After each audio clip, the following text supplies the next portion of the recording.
एक धनवान सेठ अपनी पत्नी को घमंड से बोलता है, सुनो, इस शहर में मेरी इज्जत मेरे धन दौलत की वजह से है और लोग तुम्हें भी इज्जत मेरे नाम के पीछे देते हैं, तुम्हारी कोई अलग से पहचान नहीं है। पत्नी बोली, सुनो सेठ जी, घर की लक्ष्मी अगर चाहे तो 1 सेकंड में घर की इज्जत मिट्टी में मिला सकती है और चाहे तो आसमान तक पहुंचा सकती है। आपकी इज्जत मेरे हाथों में है। सेठ हंसकर बोला, तो फिर मौका आने पर दिखा देना।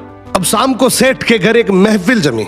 मित्र, रिश्तेदार, जान पहचान वाले लोग हंसी ठिठोली कर रहे थे। तभी अचानक सेठ का सबसे छोटा बेटा जोर जोर से रोने लगा। सेठ ऊंची आवाज से बोला, ये बच्चा क्यों रो रहा है? पत्नी बोली, आपका बेटा बार बार खिचड़ी मांग रहा है, जबकि अभी थोड़ी देर पहले इसने भर पेट खाया है। घर में बाकी लोगों का भी तो सोचना है, सब कुछ इसे ही कैसे दे दूं?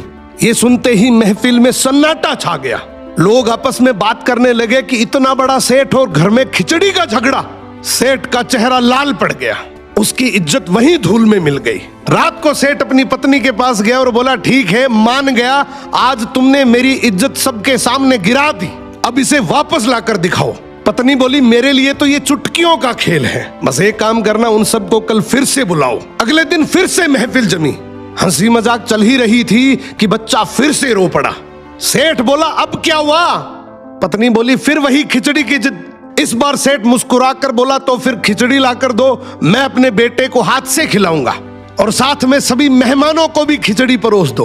पत्नी ने तुरंत रसोइयों को आदेश दिया, बड़े ठाट बाट से हांडियां लाई गई, मेहमानों को कटोरी में खिचड़ी परोसी गई। लेकिन वो साधारण खिचड़ी नहीं थी, उसमें केसर की खुशबू, बादाम, काजू, पिस्ता, किशमिश और घी की महक।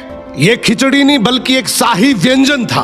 सभी मेहमान एक दूसरे को देखकर सोचने लगे, इनके घर की खिचड़ी ऐसी है तो इनके भोजनों का स्तर कैसा होगा। सेठ के घर की रहीसी की चर्चा पूरे शहर में फैल गई। सेठ अपनी पत्नी के सामने